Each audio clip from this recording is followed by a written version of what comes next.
Hello, everybody. Welcome, and thank you all for coming for the third lecture, actually the fourth lecture, of our Symposium of Aristotelian Studies. I am Professor Daniel Simão Nascimento, the organizer of this symposium, and the host for this meeting. As usual, I'd like to thank FAPERJ and CAPES for their financial support, and the members of the research groups Pragma, OSIA, and Polyphonia for their academic support. Today, we're joined by Professor Klaus Corcilius, who is the lead in our lecture. And to debate Professor Corcilius' lecture, we have Professors Lucas Angioni, Breno Zuccolini, and Roberto Grasso. So let me briefly thank them all for joining us today. And without any more delay, welcome Professor Corcilius to our Symposium of Aristotelian Studies. Klaus, the floor is yours. Well, thank you. Thank you very much for the nice introduction. So now I see only myself. I take it that this is the intention. But I would like to see also my presentation. Is that possible? Hello? Yes, now the presentation is there. Do you see it? Okay.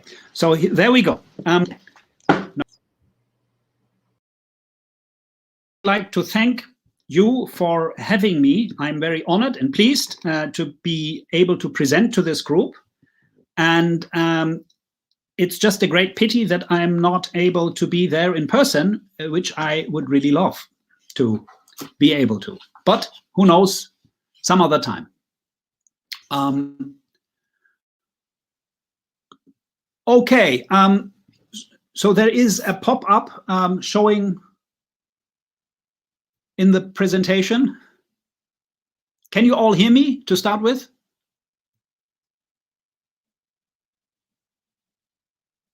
I cannot hear you. I'm sorry. They can hear you, Klaus. The sound is working fine. Okay. All right. So there's something wrong because I couldn't. Sometimes I can see the presentation. Sometimes I can't. But I start now with the presentation, if I may. Okay. I'll be right here on top of you. So anything you want to say, just tell me when I'll move to the lights.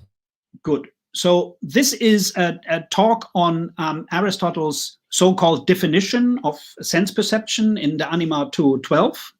And what my aim is for today is just to give you what I think is the basic sort of outlook of that whole section on perception and what Aristotle's basic view of perception, I think, really is.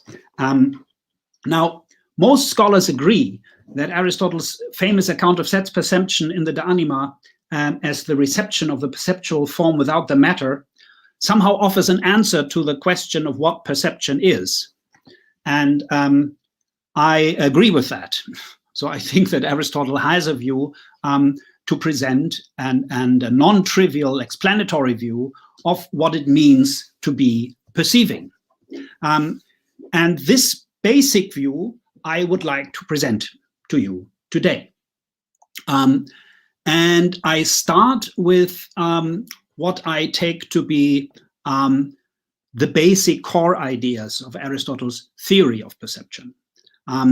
So if you take the next slide, there are four of them. The first is the assimilation thesis. So that's the thesis that sense perception consists in a process of assimilation of that which can perceive, that's the perceptual capacity, or the perceiver that is in possession of the perceptual capacity, and it is assimilated to the perceptual object. And as a result of that assimilation, the perceptual, the perceiver, and it comes to be somehow like the external perceptible object. And the cause of that process is the perceptual object itself. So the perceptual object is the moving cause of its own being perceived. That's the basic story. So that's the assimilation thesis. Now we go on to the next basic core idea. That is the potentiality thesis. So for all this to be able to happen, and according to Aristotle's general theory of change,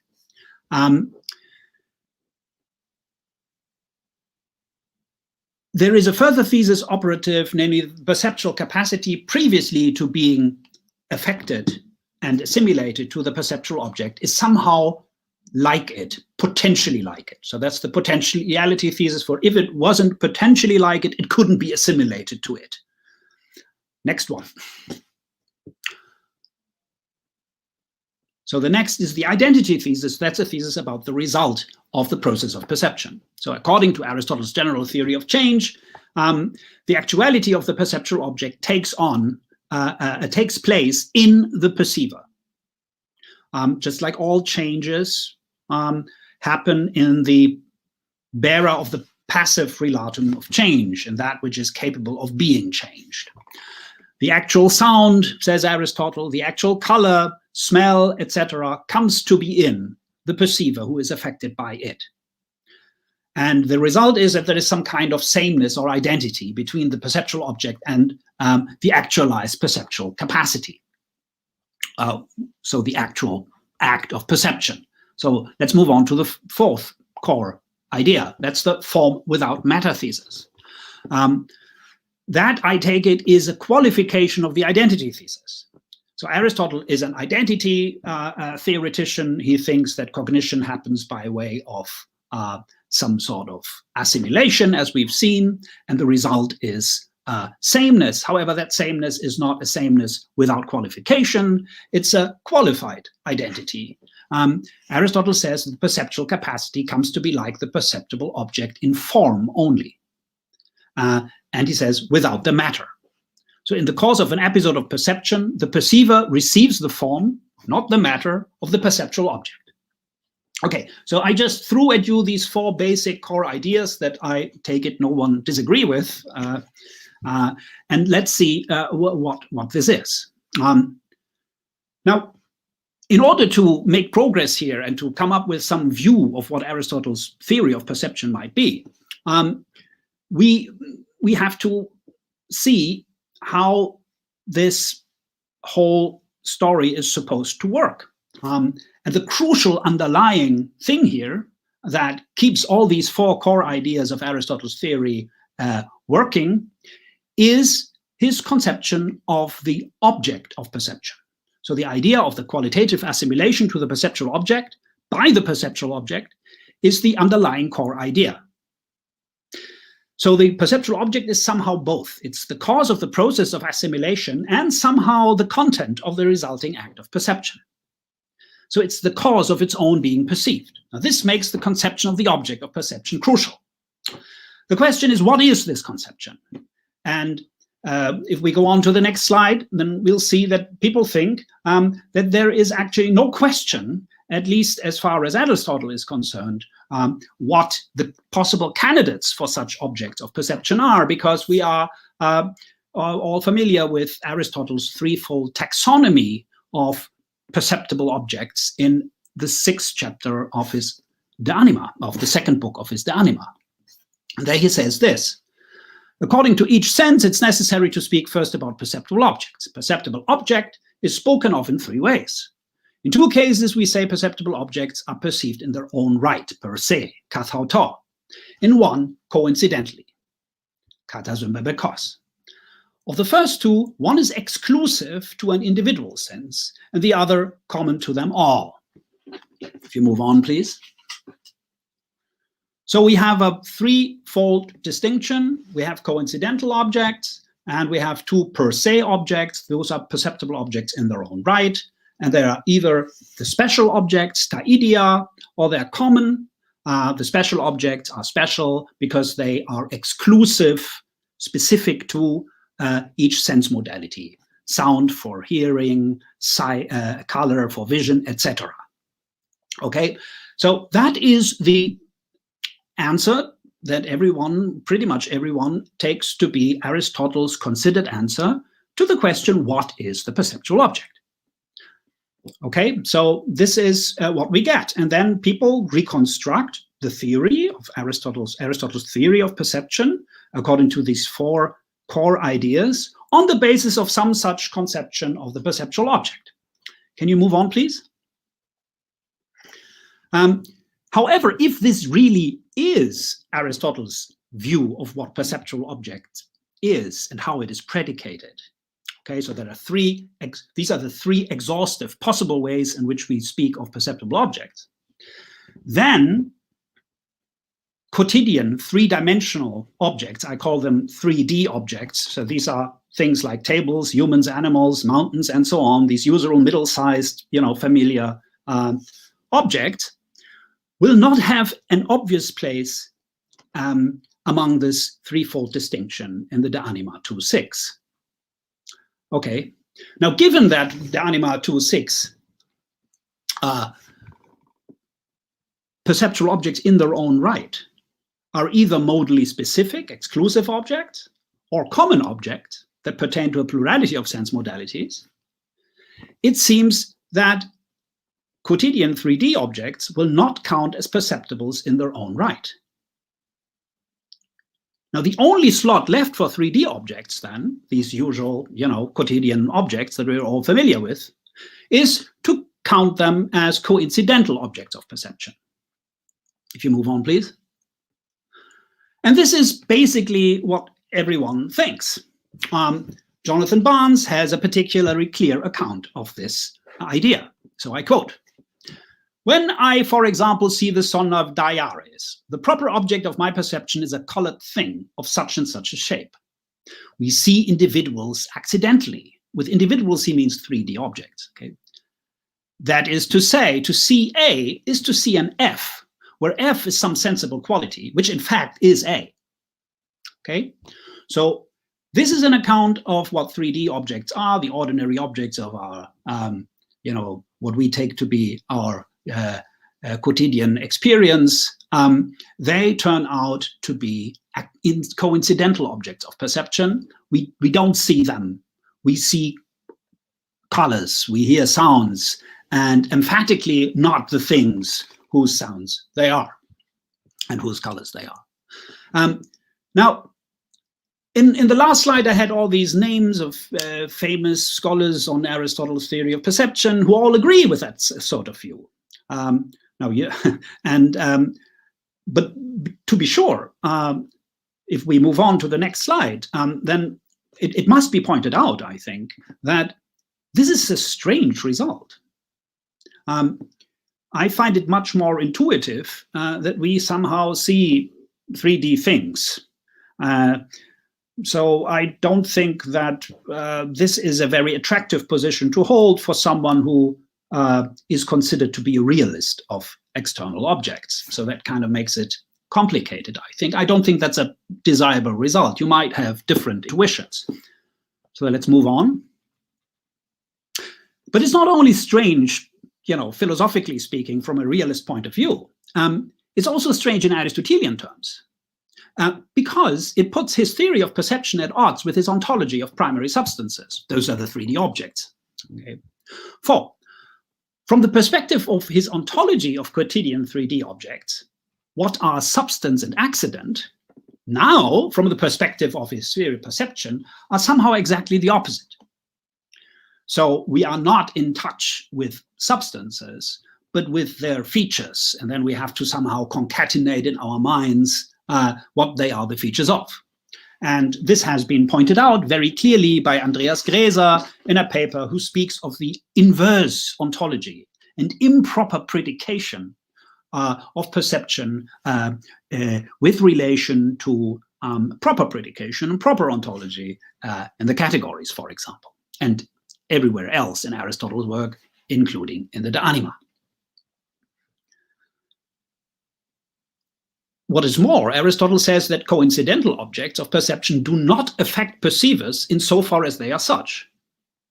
That is, presumably, insofar as they are coincidental objects of perception. Now, this would imply that 3D objects do not affect us. This, however, directly contradicts, I think, Aristotle's pronouncement about perception both in and outside of the De Anima. So he says time and again that perceptible objects are 3D things and that they affect us. They affect us. They are bodies and they do all sorts of things and they affect us. So let us go on to the next slide.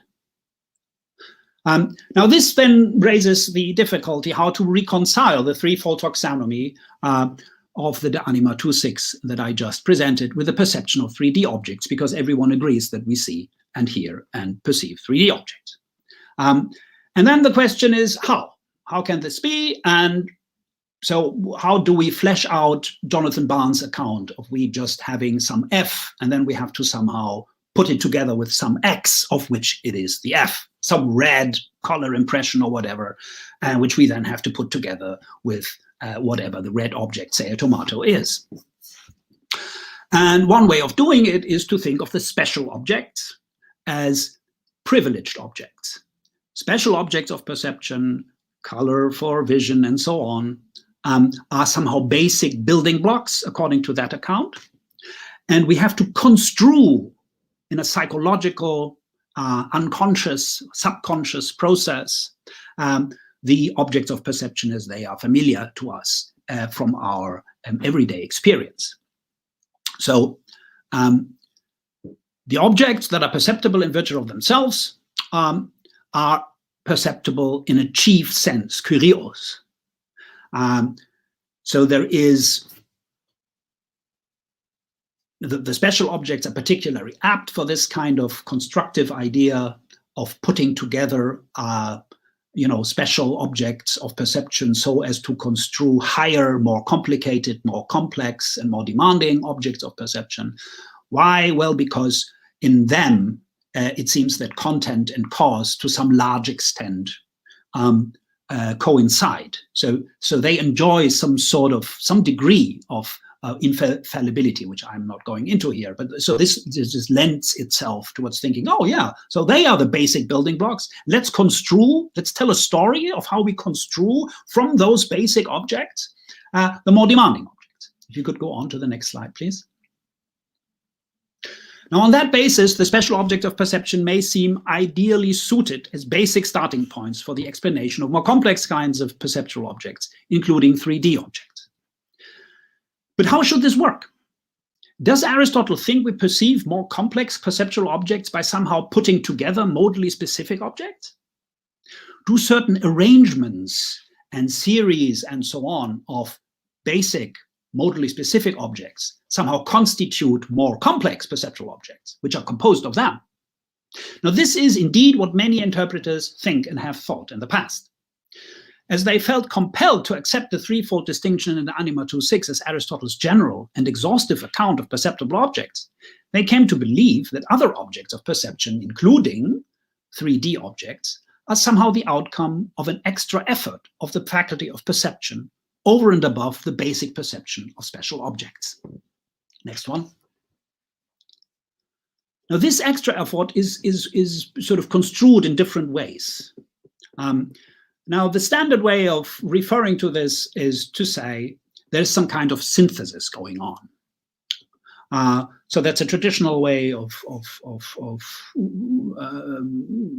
talking about this process in which our perceptual system somehow put together everyday experiential objects on a subconscious level so as to present us with 3D objects. But in fact, what we see is just colors and so on. Now, other people speak even in a very Leibnizian or Kantian way of apperceptual judgments. So this is Modrak in her book on perception in Aristotle. A more recent version of this is Anna Mamodoro's idea of extra powers of the common sense that has a synthetic force, and she actually speaks about this quite profusely, just what the synthetic powers of this extra common sense powers are, and they help us construing 3D objects. Indeed, she wrote a whole book about that. Now, Pavel Gregorich and others speak of cross-modal binding. So that is, we have all this input coming in, this is modally specific, and then somehow on a subconscious level, our perceptual system unifies this diverse input and makes it into proper objects, okay? Proper 3D objects.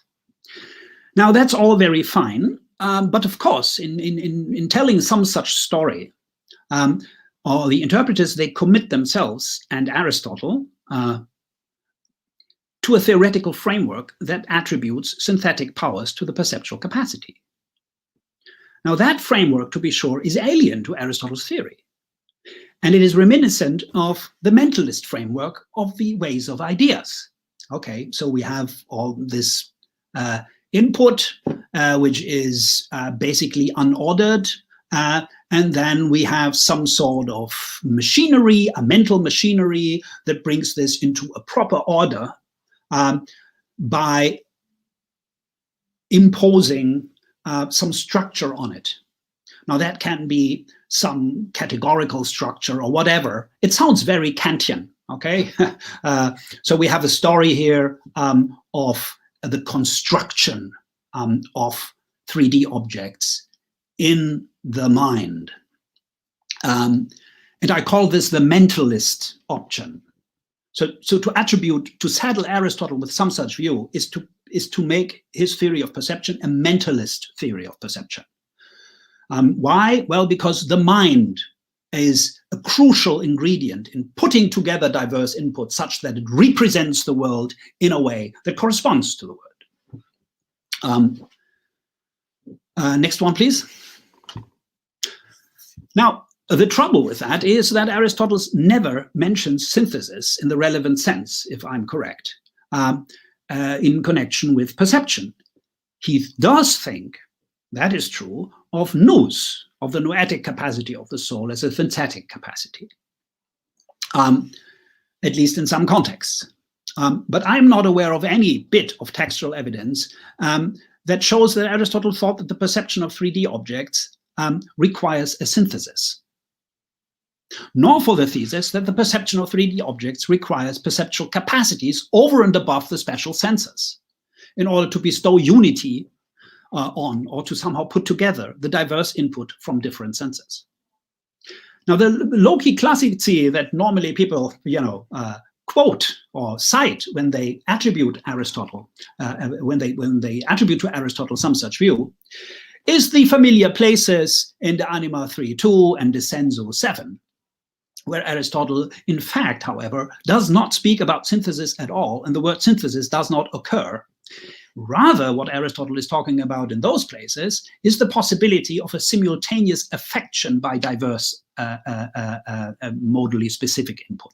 And that's a very different thing from the synthesis, okay?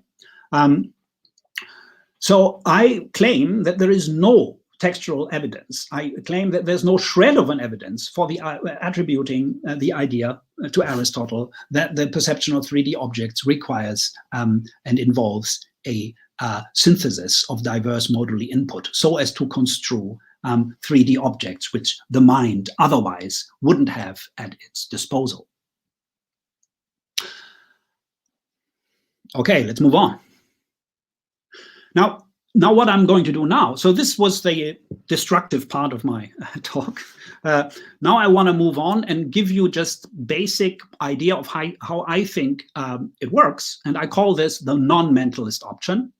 And I will have to be brief, and I'll present it to you, throw it at you, and then you shoot it down in the Q&A, okay? So I just give you here a passage from the Sensu 6. That is, I think, a wonderful passage because it tells us how Aristotle thinks about perception on the level of episodes of perception, which is not very frequent in his theorizing about perception. And I'll read the passage out for you, and then I'll offer you an analysis of what is going on. So here's what he says.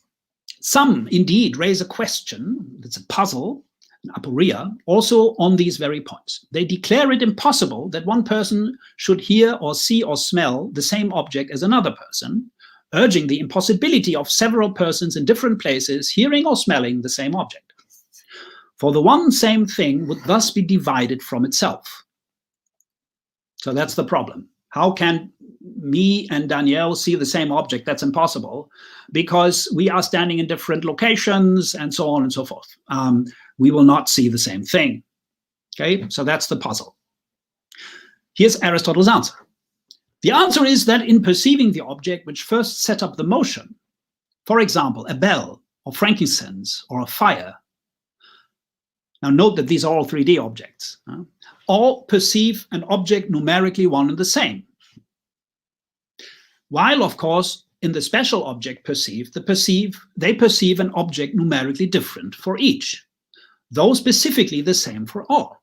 And this accordingly explains how it is that many persons together see or smell or hear the same object. These things are not bodies, but an affection or process of some kind. So he's talking here about the special senses. Otherwise, this would not have been, as it is, a fact of experience. Though, on the other hand, still talking about the affection by modally specific objects, they each imply a body.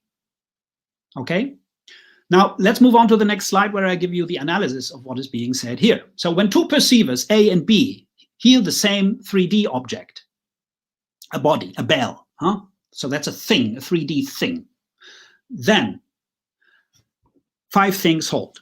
First, the special object, the special perceptible features of that object X will be, for both perceivers A and B, not be the object X, but affections and changes of a certain thought, pathos kai kinesis tis. But this pathos and kinesis, this affection of a certain sort, they imply a body. And I'll have to say more about what this is in a minute. Second, the special perceptible features of X, of the bell, for both perceivers A and B, will be numerically different from each other. Okay, so here's a bell, Danielle and I will hear the bell. The bit of sound that arrives at Danielle's ear will be numerically different from the bit of sound that arrives in my ear. However, third, the special sensible of X will be specifically the same for A and B, yet still it will be the same kind of sound that Danielle and I are hearing. Fourth, the 3D object, X, the bell, is the first mover of the whole process, the kinesantos proton. And it's the first mover of the process of its own being perceived by both perceivers, Danielle and me. So Danielle and I, we will both hear numerically the same 3D object, X. Okay, so that's the solution to the problem. We do hear and we do not hear the same bell. We do not hear the same bell on the level of modally specific perception. However, in kind, even that will be the same. But we do hear numerically the same bell as the first mover and cause of that affection in both Danielle and in me. Move on to the next slide, please. So according to that passage, this is how I take it.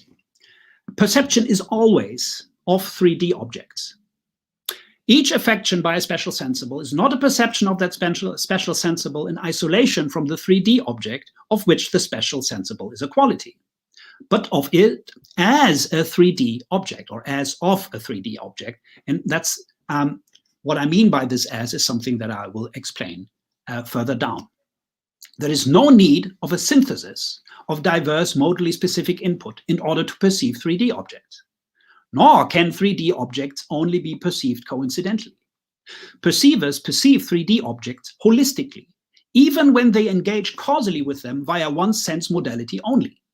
We invariantly perceive 3D objects, never isolated qualities, and we perceive them non-coincidentally by being affected by their special sensibles.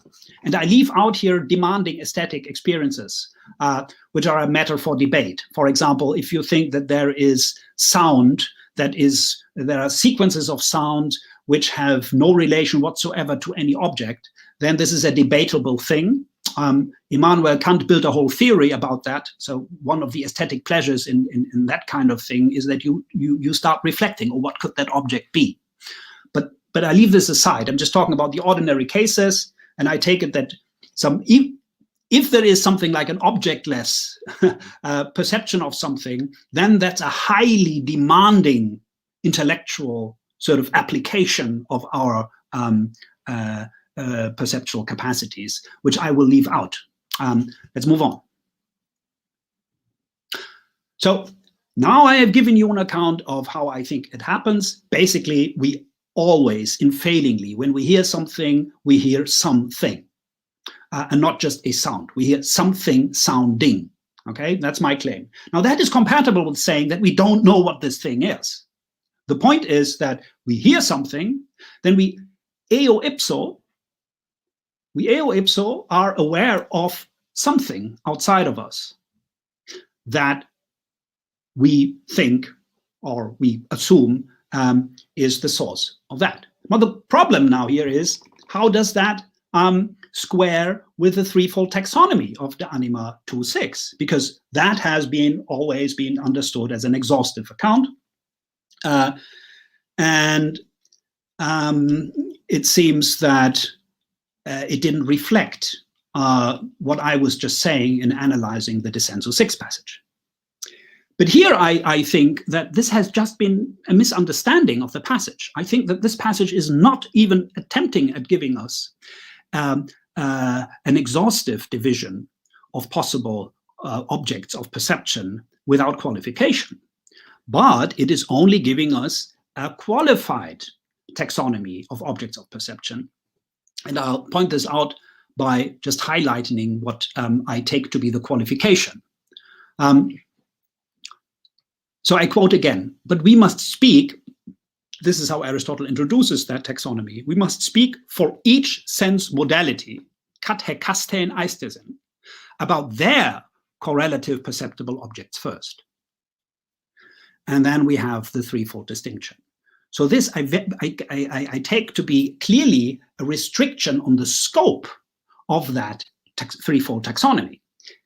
What kind of restriction is that? Well, that's the restriction that says I'm not talking about all kinds of possible applications of the term perceptible objects, but I'm only talking about that application of the term perceptible object as it refers to the individual sense modalities. So let's move on. Next picture. The resulting view is that we have first an unqualified and most proper usage of the term object of perception, and that is just 3D objects. So Aristotle thinks, as he says so many times, including in the De Anima, but also in the categories, in the analytics, and many other passages, that what perception is of is 3D things, okay, 3D objects. And I claim that this is what he means. He means that this is what the capacity of perception is primarily of. Okay, so what does perception give us? What is perception geared towards by definition? It's 3D objects. It's external things. However, there's a second and qualified usage of the expression, and that is modally specific objects. And this is what he's talking about in the Anima 2.6. And these are the modally specific perceptual qualities. It is with objects of perception in this qualified sense, for example, sound, color, smell, taste, and so on, that the different sense modalities correlate. Okay, each sense modality is correlated to its particular exclusive object. That's fine, but that doesn't exhaust the possible meanings of perceptual object.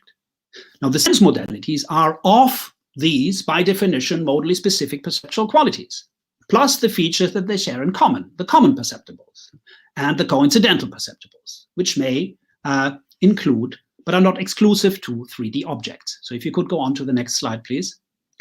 So here you have the taxonomy. You basically have either 3D objects, that's what I claim is the per se object of the perceptual capacity as such for Aristotle.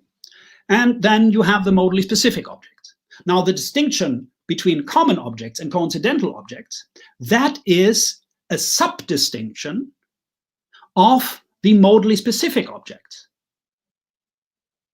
So the question how to construe 3D objects of the modally specific objects doesn't even arise. Coincidental objects are coincidental objects that are coincidental to the particular sense modalities, to their specific objects.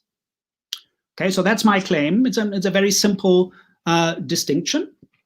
And I think that it has just been, mistaken, that people thought that only the right-hand side of the first division exhausts Aristotle's talk of object of perception in the De Anima. I don't think that's true. Next slide, please. Now you might want to raise a worry. Klaus is pushing it too far because now we have a problem here, and that is the problem that we have two different ways of perceiving a 3D object. Because I just claimed that modally specific perception is intrinsically always of 3D objects. So a perceiver, so here's the way that I think about it. A perceiver P perceives the 3D object X by being perceptually affected by X's quality F. So in perceiving F, by perceiving F, I perceive X unfailingly. However, there's also coincidental perception. And both are ways in which we can perceive objects.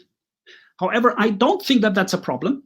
And here's why. The reason is that I think that coincidental perception has been, it is, I think, a more demanding kind of perception than the modally specific perception of objects.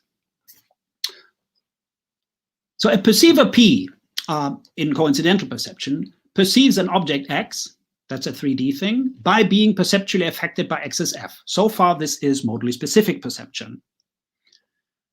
And P, the perceiver, associates that F, for example, white, with something else that P is not currently perceptually affected by. For example, the son of Diares. Okay, so, and that can be the son of Diares, but it also can be the white or the sweet or whatever. So the difference is that modally specific perception, if in the holistic way in which I've been talking about it, is just like the hearing of the bell, is unfailingly of 3D objects.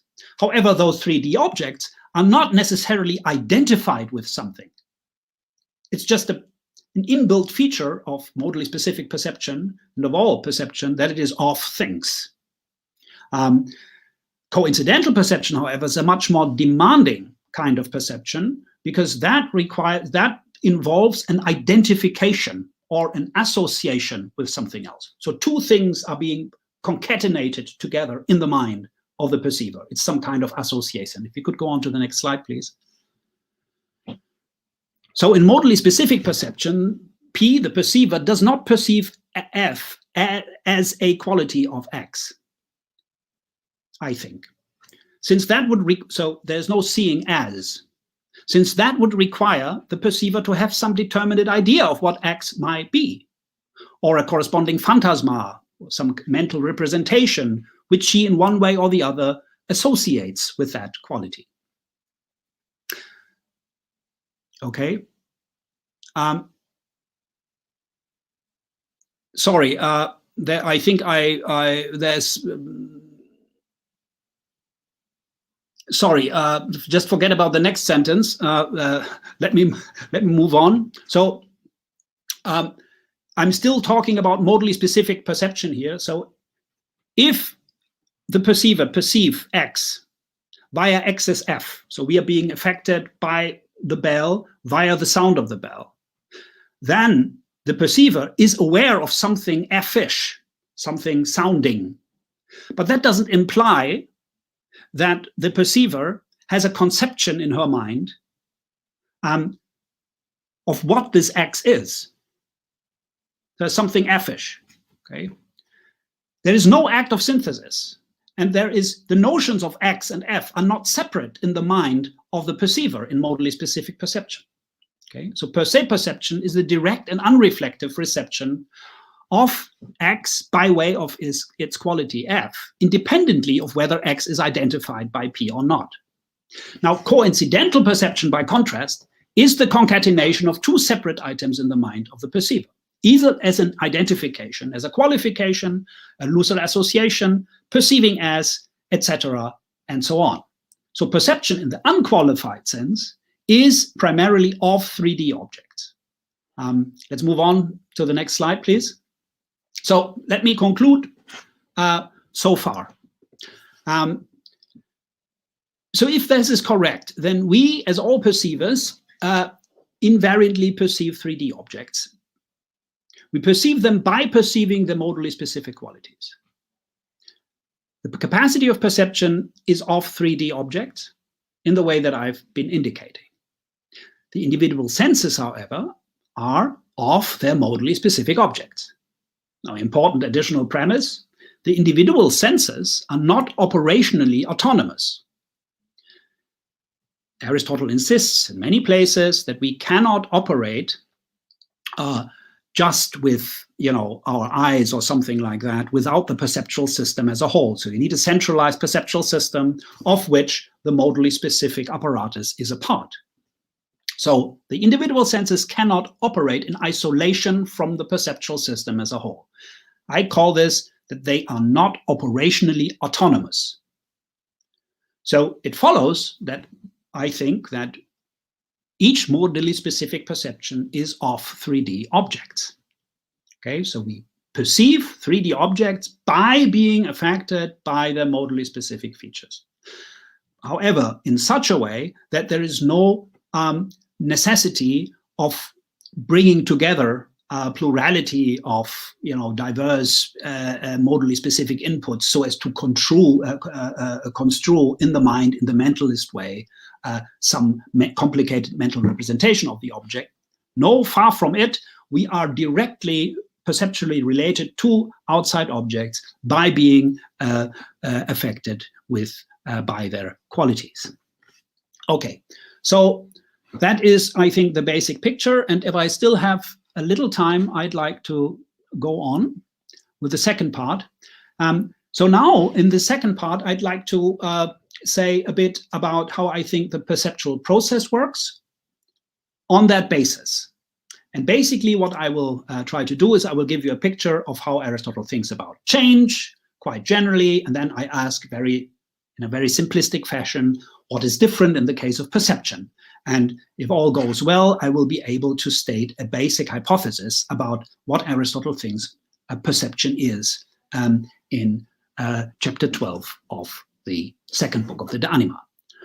So Aristotle says that perceptual change is a kind of change, and there is some kind of alteration going on. This is what he says, and he says that something is different, however, with relation to usual kind of changes. It somehow results in some kind of awareness. So this is just meant to be a commonsensical, I think, account of perceptual change that in that particular passage serves Aristotle to bring out what is different about perceptual change with relation to ordinary change. Let's move on to the next slide, please. So he's speaking also in that context of the fact that there's some awareness happening as a result, as the outcome of perceptual change. It doesn't escape our notice what's happening. This really seems to be the differentiating feature of perception with relation to other kinds of change. Now, if we look at the factors and the structures of change, which I'm going to do now, then we will be able to see what is different about perceptual change, the way that I see it. And so ordinary change, the process of change, is structured by the active and the passive relata of the efficient causal relation for Aristotle. So that which is capable of actively changing and that which is capable of being passively changed. The active relatum is the power to act, and the passive relatum is the power to be acted upon. Next slide, please. Now, the relata of these processes do not occur without their bearers. The relata are properties of their bearers. The bearers are 3D objects, primary substances. There is always some underlying thing, X, of which the active relatum of change, F, is a property. And there is always some underlying Y, of which the passive relatum of change, G, is a property. Hence, processes of change do not occur besides or over and above actual things. It is things, and only things, that change and are changed. The relata of change, by contrast, cannot change. Next slide. Thus, ordinary changes always involve the interaction of two substances with correlate properties. One, X, is the bearer of the active relatum of change, F. The other, Y, is the bearer of the passive relatum, G, where G is a property contrary or unlike F. G pertains to the same genus as F, quality in our case, and G is potentially replaced with F, and F is actually F. Let's move on. Now, with all these factors in place, contact between X and Y is sufficient to put the active and the passive relata to work. Once contact is established, X acts on Y qua F, and Y is being acted upon qua G. Now, for X to act on Y qua F is to actively turn Y from being potentially F, that is, into actually being F. While for Y to be acted upon qua G is to be passively turned from potentially being F, that is G, into actually being F. Next slide.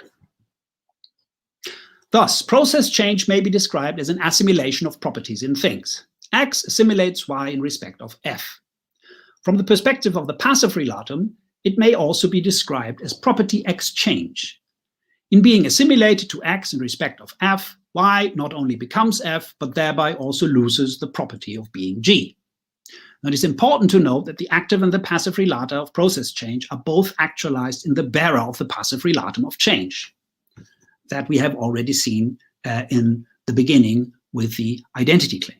Change always occurs in the patient, not in the agent of change. Process change consists in the actuality of F, the acting, plus the actuality of G, the being acted upon, in the patient. So all of this, I just wanted to remind you of that. That's the standard account of change. Let's move on. Now, what is different in the case of perceptual change? And I think that there are two basic features that are different, namely mediation and discrimination. And that's important because when I say this, I say that all the rest is pretty much the same. So I think that Aristotle talks about perception as being some kind of change, and qualifies that claim, but he clearly thinks that many, if not most, of the features of the standard account of change that I just explained to you or reminded you of are still in place. But something else is going on. There's some modification going on. That, I think, justifies his talk of perceptual change as some kind of change. So I am not agreeing with people who think that this is a completely, sui generis kind of thing. It's not sui generis, it's specifically different kind of change. So let's move on. So let's look into mediation. So what's different about perceptual change? Well, the perceptual object and the agent of perceptual change, X, and the perceiver and patient of perceptual change, Y, do not have direct contact. Rather, X and Y have contact with Z, which carries X as F. However, the assimilation in Y, the perceiver, is not to Z, but to X. How? How's that possible? Well, because Z does not become F, but mediates it. How's that possible? Next slide. Z mediates in virtue of having a causal property C, which, though not having F as a property, has the capacity of causing the affection with F in Y. So this makes the actuality of the medium's affection in the perceiver a perceptual stimulus. Perceptual media are in this sense causal conduits. Okay, so media do not embody the properties that they convey to the perceiver, but they have a causal property to that somehow causes in the perceiver the presence of the feature that they convey but not embody. And they do this via mediating causal capacity, which I call C. Next slide, please. Next slide. Oh yeah. So next, so that's that was mediation. And mediation, Aristotle has a great deal to say about mediation, and he says that it is a necessary feature. Without some mediation, some perception is not possible, and he is very eager to point this out, especially in the case of touch, where he claims that the flesh is the medium. So mediation is a necessary feature, and I would even claim, though I cannot defend this here, it's a conceptually necessary feature of perceiving for Aristotle. Okay, the next thing that is different about perception is that there is some other thing going on, which is discrimination. So what's that? The perceptual object X assimilates Y in respect of F via Z's causal property C. That is what we have just seen. However, in the case of perception, Y, the perceptual agent, the perceiver, in being assimilated to the perceptual object X in respect of F, does not become F either. So it does not take on F as a property. Rather, Y, the perceiver, in virtue of possessing a discriminative capacity, in some way isolates or is made to isolate F from the medium Z, which carries F. And I think this is explained in the Anima 211. So discrimination in one way or the other produces the presence of axis F in the perceiver without matter. The perceptual form of X, F, is in the perceiver, that's the result, while its matter remains outside. Next slide, please. So this is, I think, these are the two things that happen over and above the usual kind of change, and also replacing the property exchange result of ordinary change. Mediation and discrimination. So let's see what picture emerges. The active and the passive relata of perceptual change are, on the one hand, the perceptual qualities of the external 3D objects on the one hand, and the perceptual capacity of the perceiver on the other. So we have on both sides, as required by the general account of change, primary substances that interact. On contact, both relata are actualized. So the relata are the potential quality and the actual quality, the G that is potentially F and the actual F. They are actualized in the bearer of the passive relatum of change, the perceiver. The perceptual qualitative form of the external 3D object is in the perceiver. However, due to mediation and discrimination, the perceptual form in the perceiver continues to be of the 3D object. Next slide, please. This is, I think, what Aristotle means when he says that the capacity of perceiving is the capacity of receiving the perceptual form of things without their matter. So the matter of the perceptual form of the 3D object in the perceiver is the external 3D object. And there are other passages in Aristotle that apply the formulation without the matter in that sense. So without the matter meaning without the thing itself. Okay? In perception, animals assimilate to perceptual forms of the 3D objects in their environments, sounds, colors, shapes, etc., but in such a way that these forms continue to be the forms of the environment, of the objects in the environment. The 3D objects are part of the act of perceiving them. Next slide. So all episodes of perception are in the above sense of external 3D objects, including low-level and unimodal perception. And this is, I think, how perception orients animals in their environment, which is an environment of 3D objects. So basically, what I'm saying is that the perception being the reception of the perceptual form without the matter is to say that perception is the perception of 3D things by being affected by their qualities in such a way that these qualities remain the qualities of their underlying matter. The perceiver is not the matter of the quality she or he receives. It perceives that quality due to discrimination and mediation as the quality of an external object. However, without construing in her mind anything, it is just the intentional relation to that object is accounted for by way of the form-matter relation. The content of the perception is the 3D object in virtue of being nothing but the form of the external thing. That is the color, the sound of the external thing. And so Aristotle uses his language of hylomorphic analysis to explain or to offer a causal account of basic intentionality. This is, I think, what's going on. And let me just add that I think that this view, namely that we receive features of things and thereby come to be aware of things, is pretty much also the standard reading in ancient times of Aristotle's definition of perception in antiquity. So I actually think it's quite intuitive to read it that way, but let's see what you have to say. Next slide, please. Thank you. I look forward to your questions.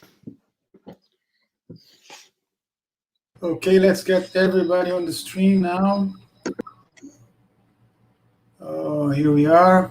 As usual, we'll begin with a round of questions from the debaters. Where's Klaus? Oh, here's Klaus. We will begin with a round of questions from the debaters. Roberto, Breno, and Lucas. I don't know if any of you would like to ask the question first. And then we will go to the questions from the viewers on Facebook and on YouTube. I ask for you all who are seeing us out there to write your questions on the chat, and I will post them here in a timely manner. So who would like to begin? Among you three. Lucas, please. I believe Roberto has a horse in this race, so he has the question. I think he has several horses in this race here. Yeah, I think I have too many horses, but I don't know if there are any of them is a good one. But anyway, I have curiosities rather than anything else. And first of all, I think that I'm pretty sympathetic with the idea that there is no construction and that there is this Kantian bias about the construction of the objects, what you call the quotidian or 3D objects. So one thing I was asking myself is, then in the end, who is perceiving this unqualified perceptual object? And I guess the answer is in the slides, in your presentation. I guess it would be it's just the perceptual system as a whole. And I was wondering if this is the answer. I was wondering if this is equivalent to saying that the common sense is perceiving the unqualified perceptual object. In what sense? Because we know in 3.1 Aristotle has this argument. This for us is perhaps a curious argument that there cannot be any sixth sense. There are five, and there is a reason there cannot be any other sense beyond the five senses. And then I guess that saying that it's the whole system is equivalent with saying there is a common sense, but I just wanted to ask you that. And if this is the case, I was wondering if you think it's important that one of the common objects, so the objects that Aristotle attributes to the working of the common sense in 3.1 is unity. So if you think that there is some link between this attribution of unity as a object of the common sense or the senses working together, whatever is this common sense, and your claim that there is no construction, but nonetheless we perceive the unqualified common object. And if this is the case, then don't you think that that schema that you presented, where the unqualified perceptual object is on one side, and then we have these spatial ones and the common ones on the other side, could be a little like too strong, maybe? So this is my question, basically. Yeah, well, thank you. So I think I don't know what the common sense is, because it means different things. So one is, and there's a confusion in the literature about the common sense being that which is somehow in a privileged way responsible for the perception of the common objects of perception. But if you take the common sense to be the perceptual system, that is the integrated perceptual system in a living being, then your first question, well, who is the subject of the perception, has the following answer. It's the perceiver. So it's not a subsystem that perceives. The perceiver perceives by engaging its perceptual apparatus in perception. Now, regarding unity and all these features that are mentioned in 2.6 and also in 3.1 in this teleological argument. So why do we have a plurality of senses? Well, perhaps so that we come to be aware of the common features as being not specific, i.e. as being general features. And that's a teleological sort of argument to the extent that the plurality of senses gives us sort of a comparison, and they can tease out the same features, for example, extension, number, and so on and so forth, in different sense modalities, and that increases our awareness of these general features in their own right, which I take to be a teleological point because cognition is good, and that increases cognition. Now, I don't think that. So my account of how perception basically works is meant to be commensurate universal with all perceivers. So that doesn't require that a worm having only a rudimentary sense of touch or something has a concept of unity. Okay, so I think if we go into this route, then we are halfway in the constructivist mentalist camp, which I would like to avoid. So on my interpretation, perception is per se of 3D things. Now that is compatible with saying that I come by being continuously exposed and, accumulating experience with external objects, I come to have a richer conception of what these things are. For example, that they are, of a certain extension, that they have a certain number, and so on and so forth.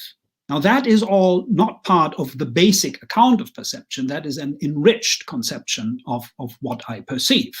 And I would like to keep these two apart. So I don't think that some awareness of common features is a per se requirement for any perception at all. By the way, unity only occurs, if I'm right, in one reading, in one manuscript reading of in where is it, in 3.1? It's in 3.1, but I didn't check the yeah, manuscript. I think it's only one manuscript that has it. It's okay. Actual controversial, so I would be reluctant to include these common features in the basic account as something that we come to be aware of as such. Okay. I see. Yeah. So I think that 3.1 really in this teleological section of it is really making a point about human perception. Mm-hmm. So would it be correct to say that in your view, if there is that unity there, I mean, there is a textual debate there, but if there is some reference to unity, it's some type of unity that is already too rich for like animal basic perception. It would be more like something that human beings can do, but it's not unity in the sense of I perceive that this red is something, okay? And when I perceive, for example, white and red, I can either perceive white and red is one, or white is one and red is one. Okay, yes. So two ones. Yeah. It's something richer than that. Yes, but that's what I'm inclined to think. Okay. So I think that if a low-level perceiver perceives something, then this surely is a unity, and it surely has extension and all of that. But those are reflexive notions. I see. So it might be true of it, but might not be part of the content of what's going on, as it were, in the mind of that low-level perceiver. So I think to do this, so these passages all come in very handy for people like Anima Modoro, who does a good job in coming up with a mentalist story of what is going on in our mind, so as to put together all these things. And this is only philosophically sort of laudable because she's actually taking it seriously as a philosophical challenge, and then she offers an answer.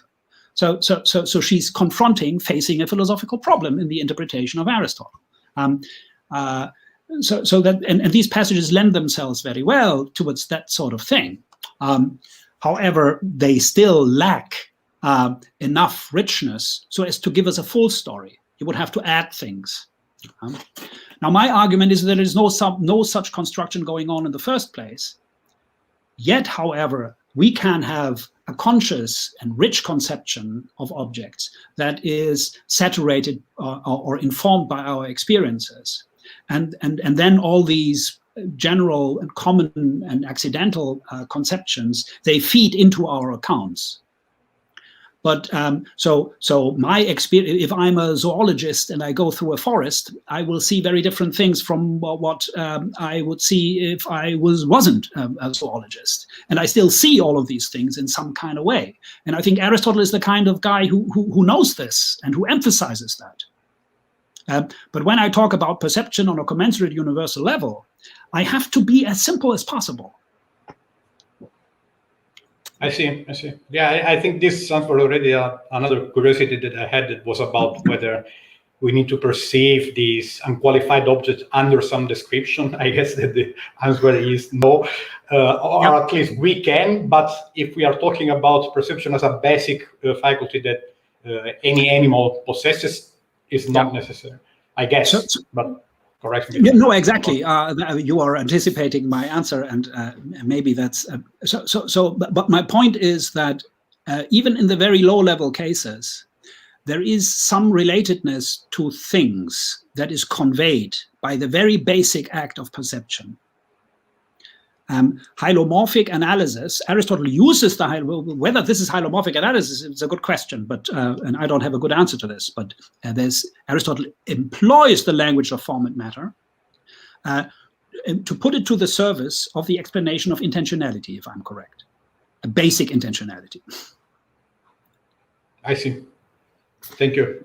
And after all, this is what we would expect. I mean, he's defining perception. Well, that's a big thing. Okay, perception, we only have two cognitive capacities. That's one of them. So that's the place where he should give us an account of intentionality.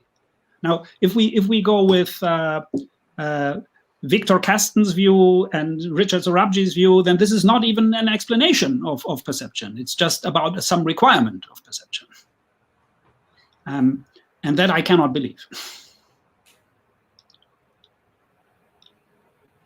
Okay, I would have other minor questions, but I prefer to... I'd be very much interested in this.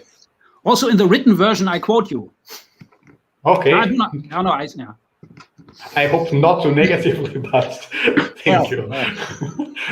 Well, I don't know how many papers you have on perception in the meantime. One of yours, several papers. Okay, thank you.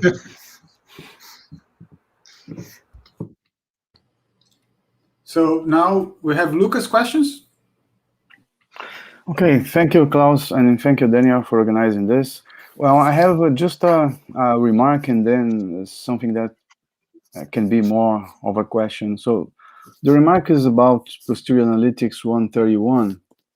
So I think that the first sentence on that chapter suits your story very well, Klaus, because it seems that Aristotle is kind of making a concession, even if we concede that the perception is of the such and such, and not of the todetia, the individual object. It is necessary to perceive a todetia, primary substance or whatever, an individual and 3D object here and now, well, not here, sorry, at some place and now. If you have some additional remarks about that passage, I would like to hear. But then I have a question which is more pressing. It's not something against anything you have proposed. It's just a need for clarification I have. Is how exactly do you take the Cartacine-Bebeco's expression in the Anima 3.6? Because we have these two things being connected by the Cartacine-Bebeco's expression, which is the the iris sun, and I forgot which is the, well, we have the white. The white, exactly. We have the white and the son of the iris, or diaris, whatever you prefer to pronounce it in English. And then, just to be more clear on what you're saying, you're not putting any of those more traditional ideas of contingency and etc. into this story. You're taking the catastrophe because just as a way of saying that, okay, we somehow perceive the white, but it happens that white is always connected with something. White is always of a given thing, no matter if we are paying attention to that given thing or not. Then in a given situation, it might be the case that that thing, which happens to be white, is the iris sun. And then our attention might be directed to this. But in fact, what we are perceiving is the whiteness of the iris sun.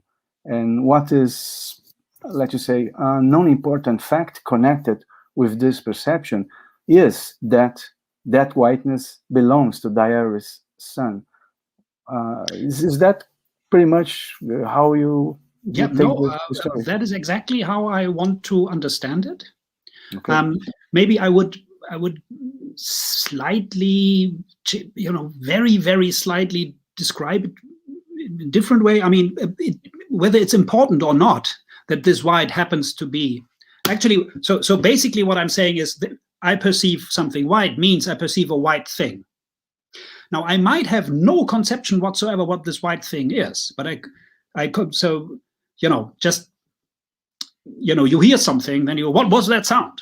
So that's a natural question. You don't, I deny the possibility that we can hear just sounds like that, qualities like that. I don't think that this is something natural for Aristotle. So I see the white thing. And the katasumba because consists in me putting together this with my memory or whatever of diaris. So the katasumba because is just, putting together two things.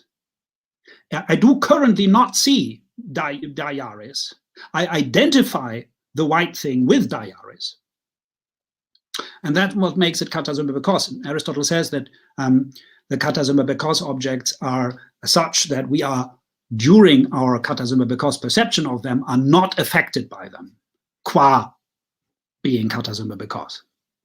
Okay? So if I have two things in my visual field, I don't have to put them together because they are simultaneously there. So I think, yes, I completely agree with your description. Now, what's your question? Well, the question is, well, you have clarified how you have taken the katasumba because. Then the question is whether you would rather take these two verbs astaneta in the passage in line 22 and 23 as, let's just say, continuous present. So someone is perceiving now, instead of a kind of general statement like, well, in general we perceive things like white, and in general we perceive katasumba because things like. Oh no. Okay, it is clear what I have in mind. So I yes. Well, thank you. Yes, I think this is sort of time indexed, all of this. Okay. So diaris might very well be an object of direct perception. Mm-hmm. Okay. But he's not in the moment because I see something white. Okay. Great. So that's clarified. That was my question. I think it's satisfied. Well, thank you. And 131, I have nothing particular to say about it, apart from, yes, I agree there are tons of passages in the analytics that clearly refer to perceptibles as things, as 3D things. And this holds also, for example, for the anima itself, outside of the discussion of the modally specific objects. So I gave you this idea of how I read the introduction into 2.6, namely that he says this is katekasten eistesin. Okay, this qualifies that. But it's also where he stops talking about the particular sense modalities. In 2.11, he says, well, that was it about the particular sense modalities. And then comes 2.12. Let's talk about perception katholu. Okay? So I think it's introduced as a qualification, and it is also sort of announced that now he is going to refocus on perception per se. I think you are absolutely right. I'm convinced of this. So we get rid of a burden of having to explain every time that, well, Aristotle has this strange theory about perceptibles being this and that, and how about the 3D objects, etc. And I would even go farther than this and suggest that in 131, in posterior analytics at least, Aristotle is, I think he is saying, it depends on some manuscript traditions, but he is saying that we perceive the causal connections between individuals here and now.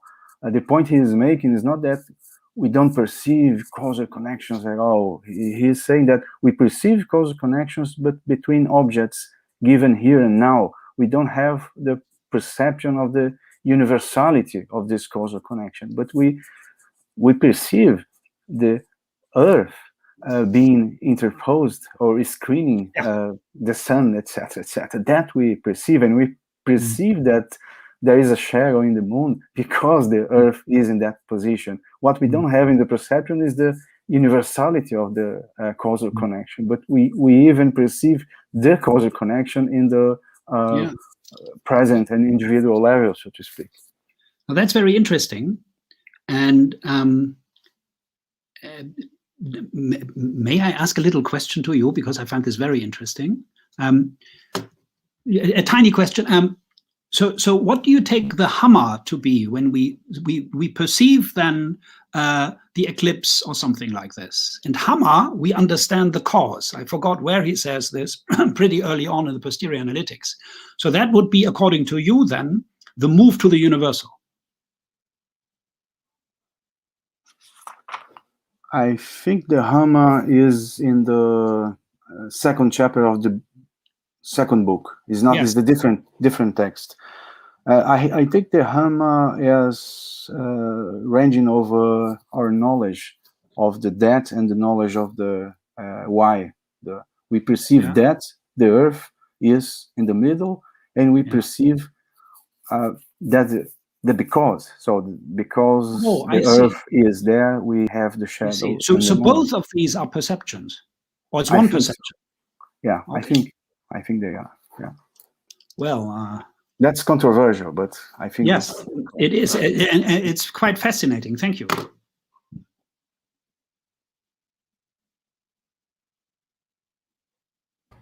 So I guess now it's Breno's turn. Yes, thank you, Daniel, and thank you, Klaus, for your talk.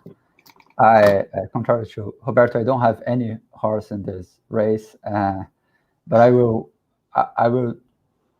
perhaps try to. I was thinking of a perhaps naive reply that the mentalist interpreter could come up with, and I'm making this just to get a better view of the options that we have to understand this topic.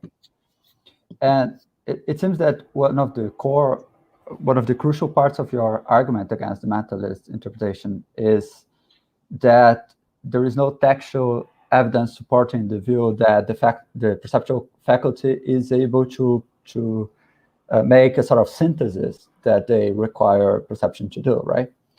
But I think they claim that 3D objects are coincidental objects of perception, right? And when Aristotle is discussing coincidental perception in 2.6, he clearly uses, he talks about perception as involving a proposition or a judgment so we have a stanetai hoti, right?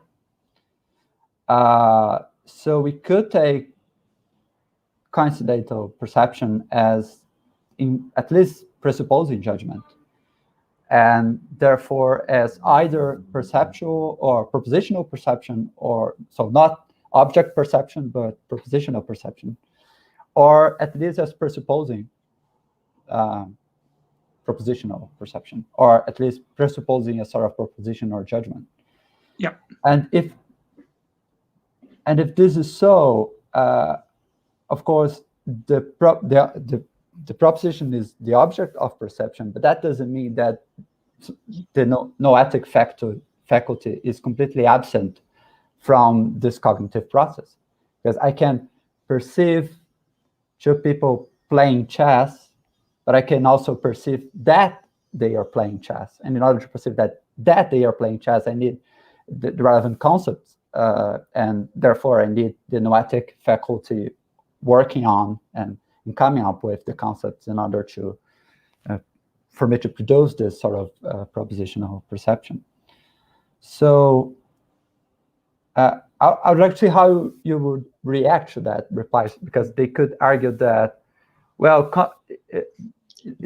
they could argue that the perception of 3D objects involves judgment and perception, and Aristotle is talking about propositional perception in this passage in 2.6, and therefore the noetic faculty is part of the cognitive process, and therefore there is a way of there being a synthesis involved in the cognition of, in the perception of 3D objects.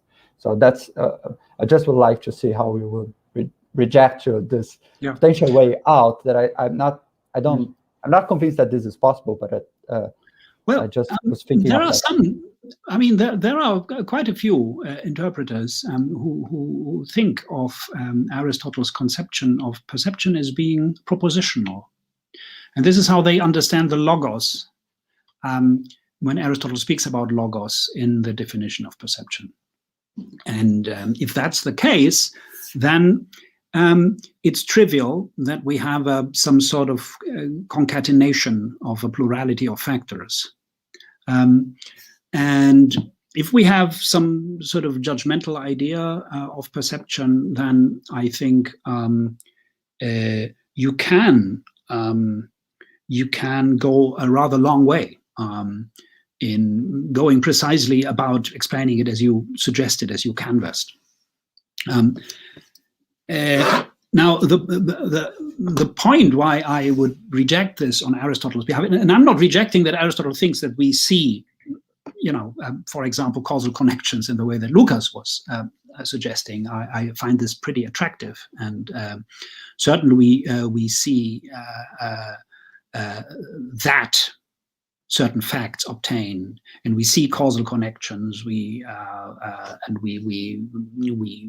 see things intellectual and so on. But so I'm not denying that Aristotle thinks that this is possible, and indeed very interesting. The trouble that I have with that sort of approach is that it is not commensurately universal. So it doesn't capture what animals that are devoid of reason could possibly do.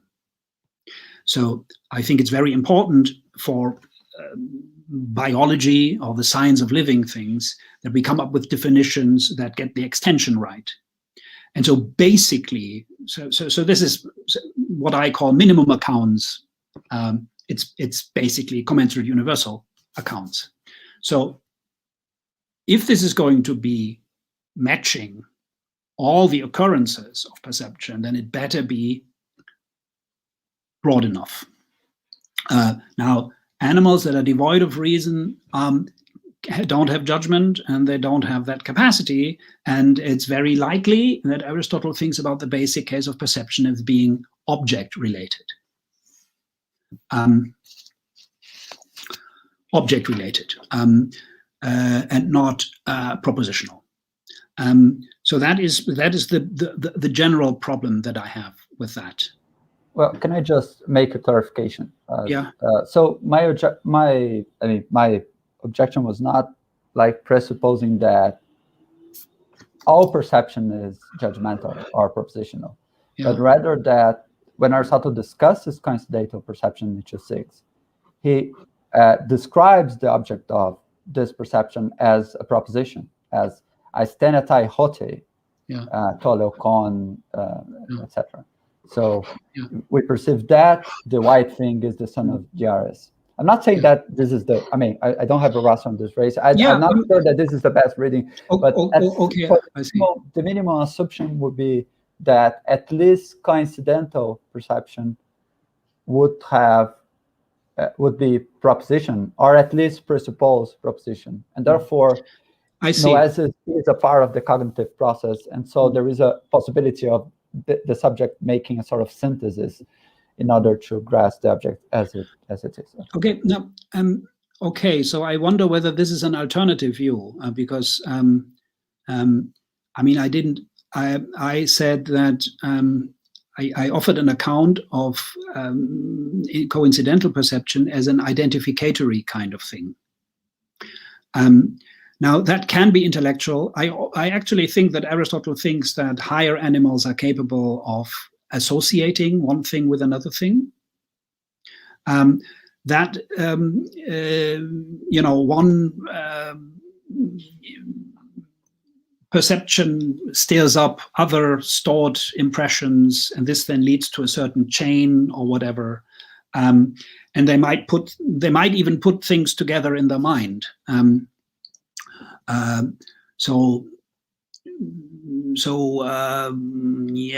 I wouldn't be very happy in reserving coincidental perception exclusively to the attribution or to judgmental sort of seeing that kind of activities for that reason. But yeah, it's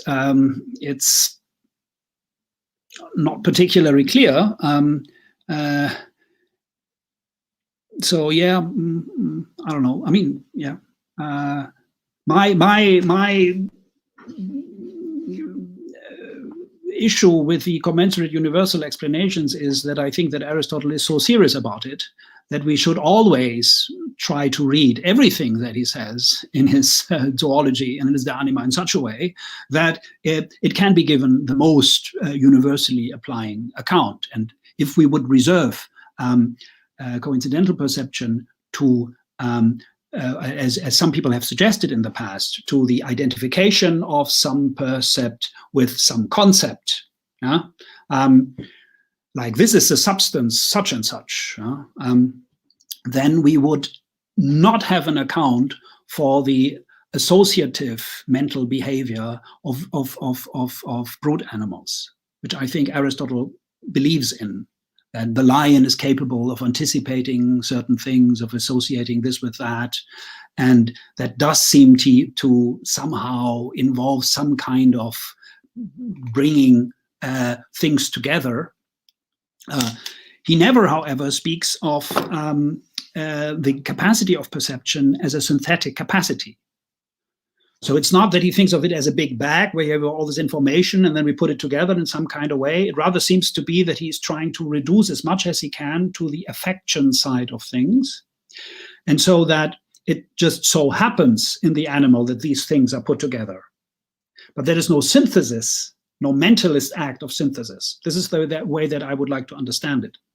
But yeah, I don't know to which extent this is a good answer to your question, but I think it is an answer. So if we go with your reading, which is certainly, I think, a possibility, that's one possible way in which coincidental perception could work.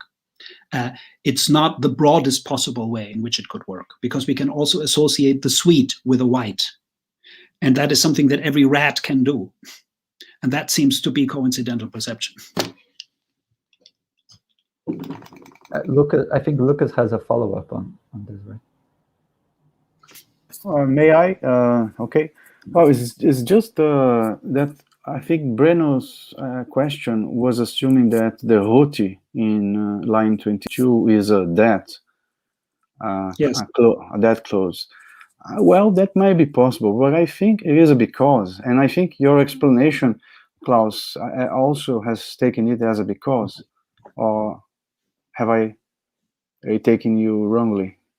No, yes, no, you're taking me correctly. That's what I'm thinking. Yes, it explains the locution of kata summa because, and it does. So it's a because.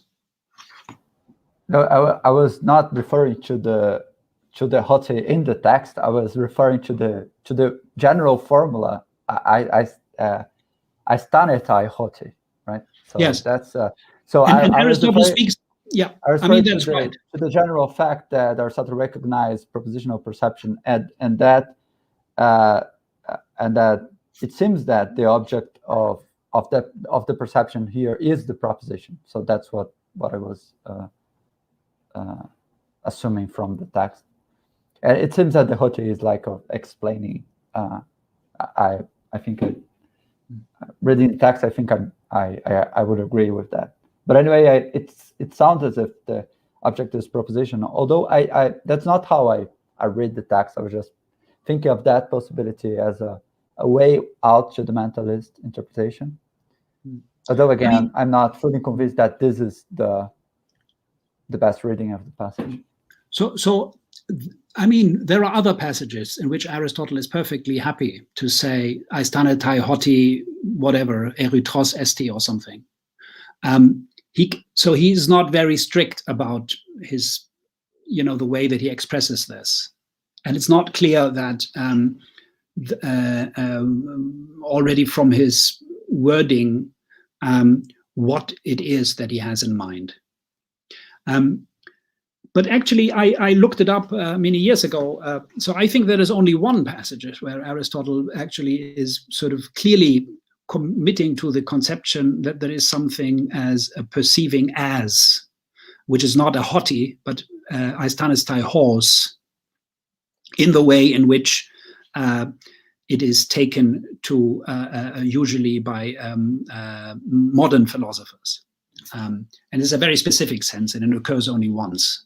And we can disregard it for his zoology, I think. I wouldn't be able to tell you right now from the top of my head where that is, but it's in an obscure passage somewhere. Fair enough. Thank you, Klaus. Obscure to me. So from the viewers, we have actually Marta Jimenez was watching, and I'm not sure if she's still there. She said, "Hi, Klaus. Says it's nice to see you." And we have one question. I would like to see Martha, but where is she? Yeah, she preferred to follow us through YouTube. Hi, Martha. One question from Samara Costa. It's the only question we have so far. And it's about heliomorphism. She asks the following. She says, you don't talk about the heliomorphism in perception, and she asks why. She hears about assimilation, but she wonders if you reject the metaphysical part, and congratulate you on your conference. Thank you. Oh, wow. You don't talk about the hylomorphism in perception. Yeah, well, yeah. So I was actually trying to say Aristotle uses hylomorphic language to explain, to give an account of the basic relation of intentionality, and that is a relation that connects us to things. And it's a question that I find difficult, whether this is really completely in line with his hylomorphism. I don't see quite why not, but I also don't see quite why. I'm a little puzzled about this, to be honest. So what I take it to be the case is that Aristotle uses form and matter as a distinction to make a point about what perception is fundamentally. Now, the trouble with that is that in a way, form and matter are of the same thing, and then they should be inseparable. So the without matter kind of thing has to be read in a qualified way. Now, what is this qualified way? Well, if I'm right, it is what happens if I receive the qualitative features of the bell or whatever, is that I'm causally being affected in such a way by the medium and ultimately by the external object, the hylomorphic compound, that its perceptual form, its qualitative form, F, comes to be present in me. However, I do not take it on as a property. Now, that is a very ephemeral kind of thing going on, and it happens only while I'm exposed to the causal influence of this object. So it's not that there are two forms, one in me and one in the object. The point is that this is a very direct realism. It is the form F of the thing in me, and Aristotle uses the hylomorphic language to explain precisely this. It's still, the matter is out there, and it continues to be the matter of the F, of the quality. And that is what fixes the content of my perception, namely that it is of the thing. That is what I'm suggesting. So if that's correct, then Aristotle is using the machinery in a perhaps slightly deviant way, because that's a very specific kind of change going on that is isomorphic and indeed numerically identical to the form of the thing, but that is somehow comes to be present in me via this causal chain. And he uses that to tell us a story about the content of perception. The object, the 3D object, constitutes the act. Without the object, I wouldn't, so I see it directly. There is no small redness in me or something. Somehow the F arrives at me, but there's no small red thing in me because there's no matter of that F in me. So Aristotle believes in, I'm pretty sure of it, he has a metaphysics of qualities, according to which qualities are respectable items of physics. So qualities do things in nature. They are not just secondary qualities. They are primary qualities of things. And forms can be, perceptual forms, qualities, they have these features that they can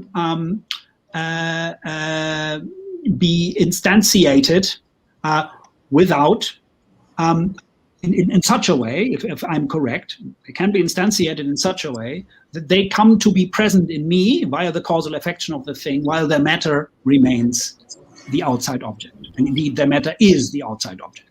And so that's the claim.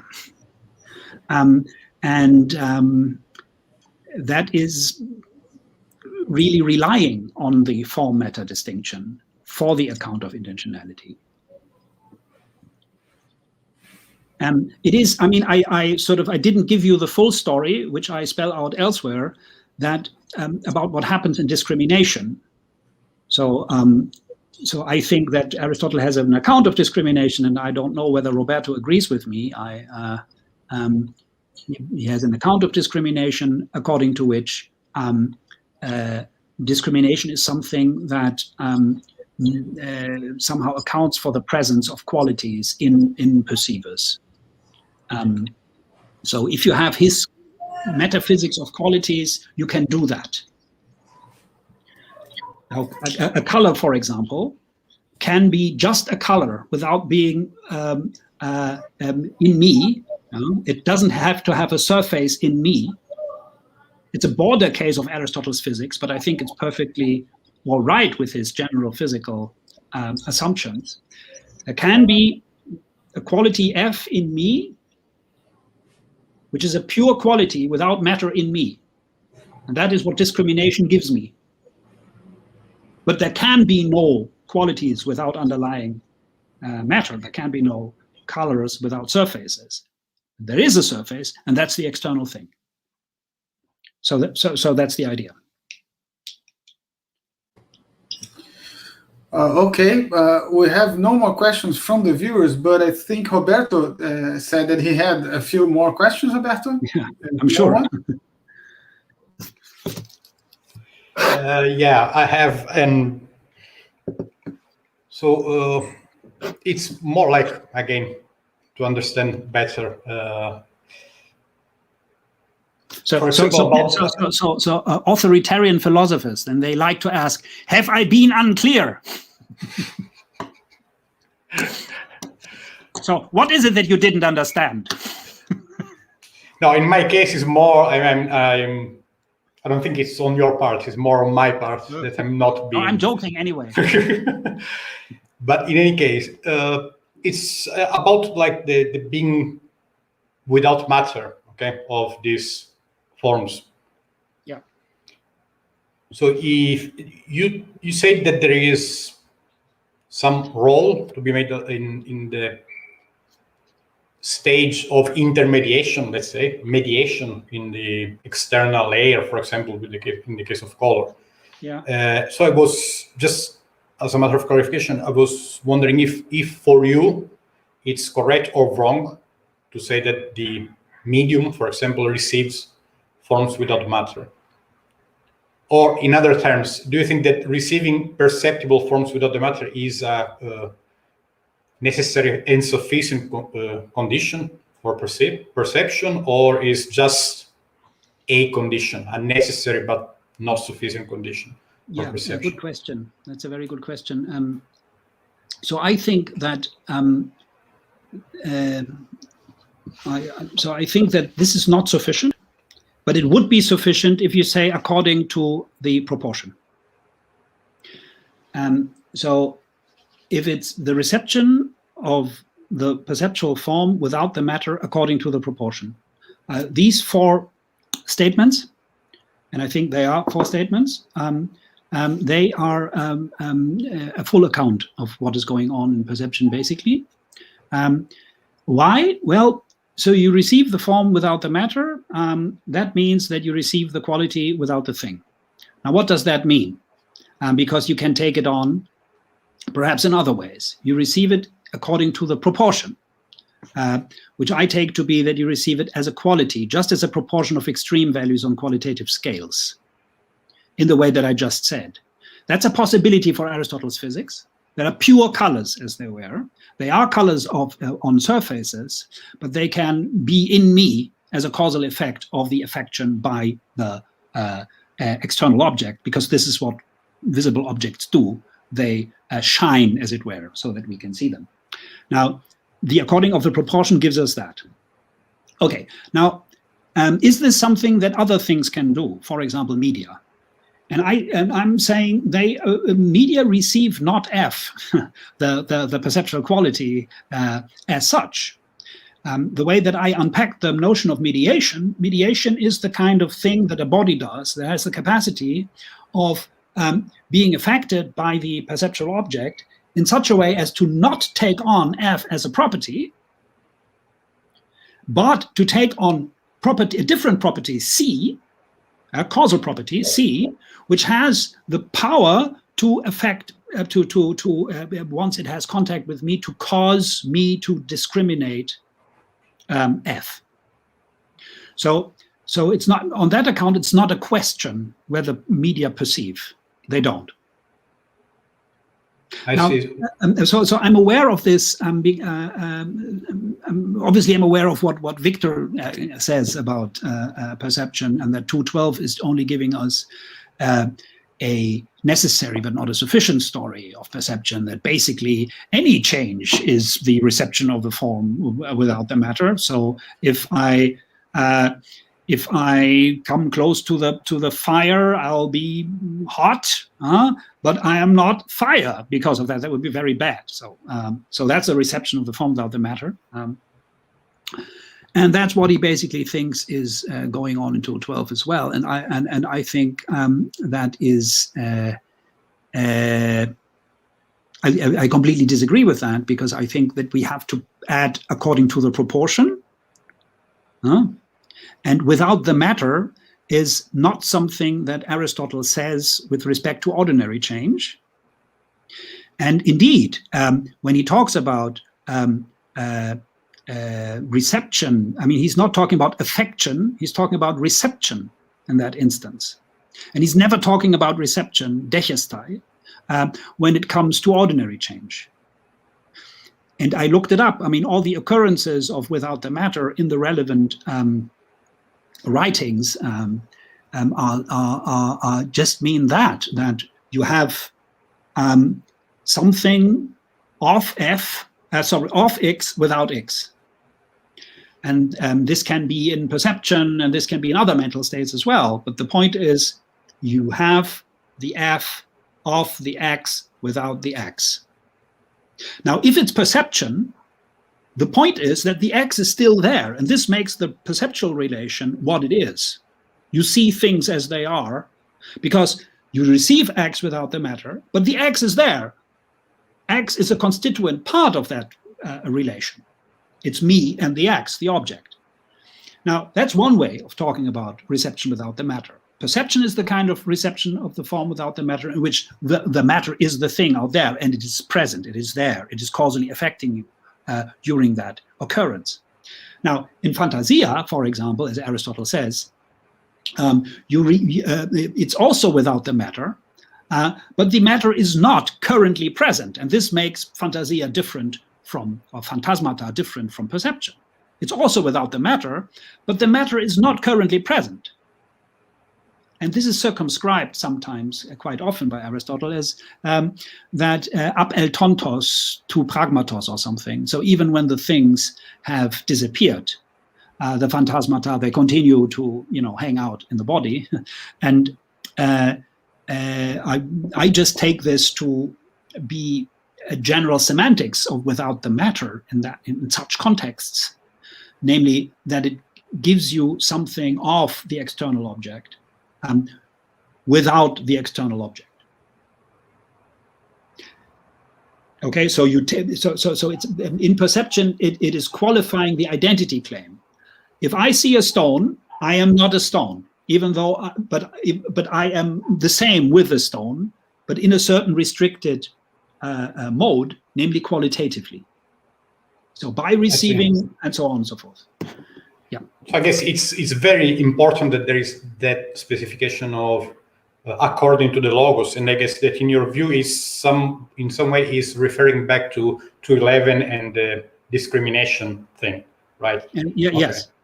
Okay. So that's referring to the metaphysics of qualities. I see. Yeah, because I had a problem with all the other interpretation without the matter, and if there are no other questions, I don't know, but sure. If you would agree that when Aristotle says there in at the beginning of 212, he has this story about the wax and the signet ring. If you would agree that when he says that in which this capacity resides, let's say, is primarily the sense organ. Okay. Yes. I had a very bad time with it because apparently all the people are either ignoring that sentence or they are reading it as if, it's easy to distinguish the way in which the wax is receiving forms without the matter, the supposed reception of forms without the matter in wax or media, and the reception of forms without the matter that counts as perception. Okay. In your case, I say there is this, according to the logos, that refers back to discrimination. Then you can say that yes, this capacity Aristotle is talking about is receiving the forms without the matter according to the logos, right? And that one, it's something that only sense organs can have, not anything. Yes. Okay, I see. Yes. I see. So the according to the logos is the crucial bit. But yes. It's something that not many commentators give. That's true. So Kasten, for example, and many others thinks that the wax simile is just giving you the full story, and I deny that. The wax simile is just giving us the without the matter story, but that's not the full characterization of what is going on. I see. And I don't know if I can keep going on asking questions, but just in case you interrupt me. With regard, you were saying the use of without the matter in appropriate context. Yeah. So when I was struggling, I still struggle with this, but when I finally wrote something about my ideas about it. I was trying to see if there are other contexts where Aristotle uses this form without the matter, and I saw that it's very rare outside of the anima, but there are some, and I got the impression that Aristotle is talking about, at least in some occasions, about what we would describe as abstract items. I wonder if you would say that this is like, maybe it's the case, but it's not important outside of the anima, but it's another use of without the matter that is not relevant here. Interesting. So I think they are. So if I wasn't really, I'm not currently aware of those passages that you're referring to in connection to abstract objects. But it would be immediately suggestive to me that this is a very related way of speaking about without the matter. Because if I have a mathematical abstraction, I mean, I'm not currently, I don't have in my mind these passages, but one way of thinking about this would be, look, I contemplate a triangle in my mind, and what is the relation of that triangle as an abstract object to triangular things? It's not a triangular thing, it's a mathematical object, and that would make it standing in a without the matter relation to physical things of which they are, or from which they are abstractions. So that's interesting. I mean, so there are basically two other occurrences that are important. One is in 3:12, where it is just a repetition of the definition in 2:12. And the other is in 3:2,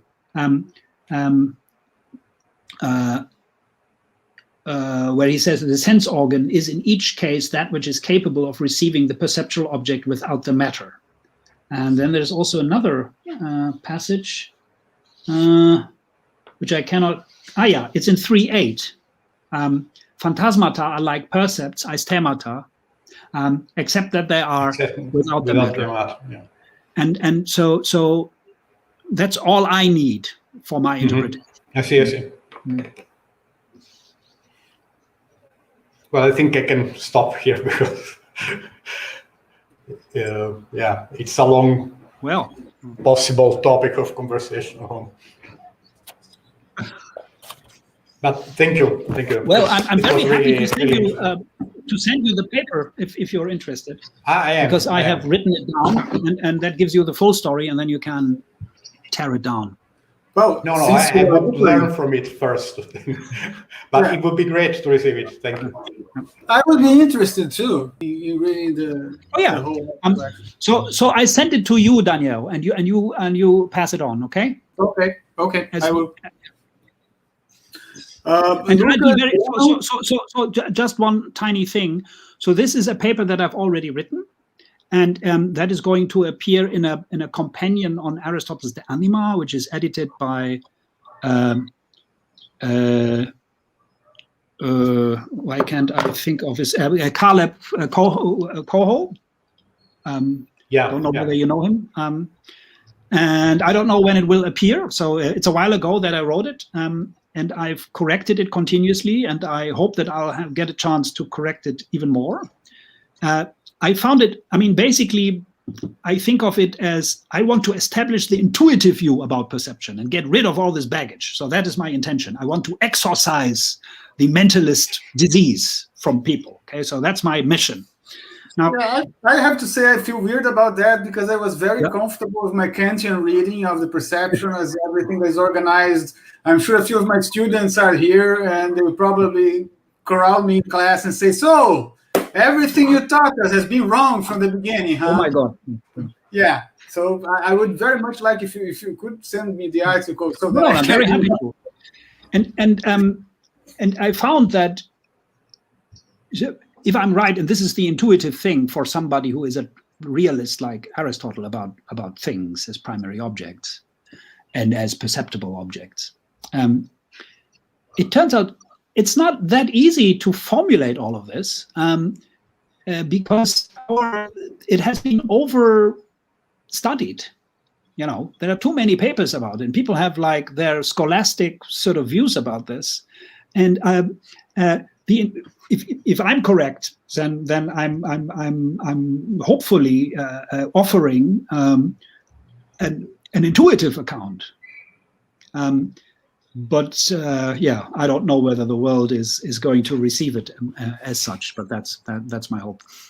Yeah, maybe our intuitions have already been too deeply perverted by years of thinking. Yeah. Besides, it's all like small building blocks, and then you put it all together. It's kind of elegant, but yeah, I would make sure to take a look at the Grazer paper. It's a paper or a book that you quoted at the beginning. It's a paper. No, it's a paper, and I think I have it as a PDF. So it appeared in the Symposium Aristotelicum 1978 on the mind and the senses. It's Andreas Grazer who died, 5 years ago or so, from Bern, Swiss guy. And that's a good paper. I mean, he's just honestly confronting the difficulties and saying what the difficulties are. And it's really so weird to have this view from an ontological perspective, the view of 2-6. And another person who's honest is Stephen Eberson, who says, from what Aristotle, and who, by the way, believes in the mentalist story, but he basically says, and not basically, he actually says that Aristotle is not interested in explaining to us how we represent the world.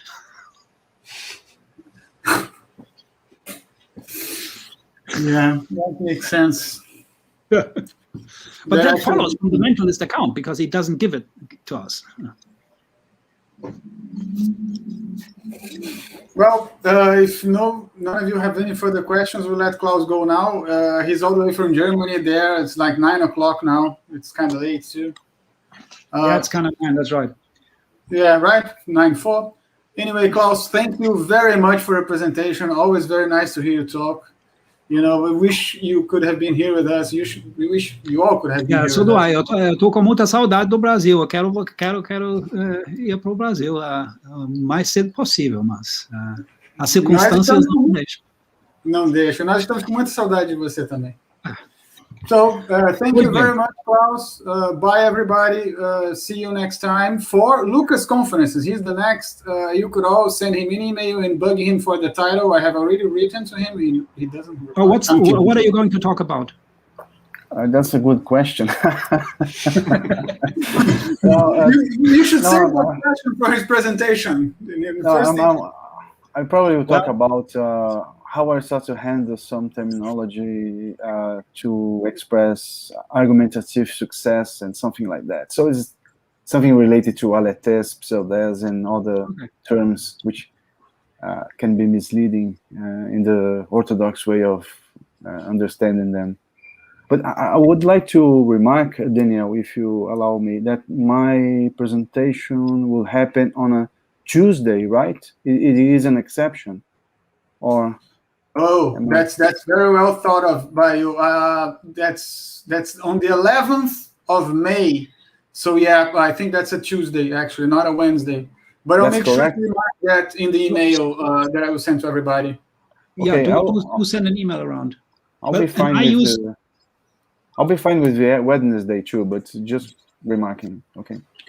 Okay. So let me thank you so much, Daniel, for having me, and all of you.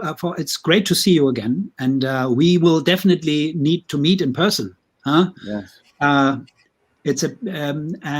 thank you, all of you. I don't know who else was, tuned in. I don't know, but thank you so much for your time and attention. And I hope to see you sometime soon. Thank you. Okay. Andy now. Bye-bye.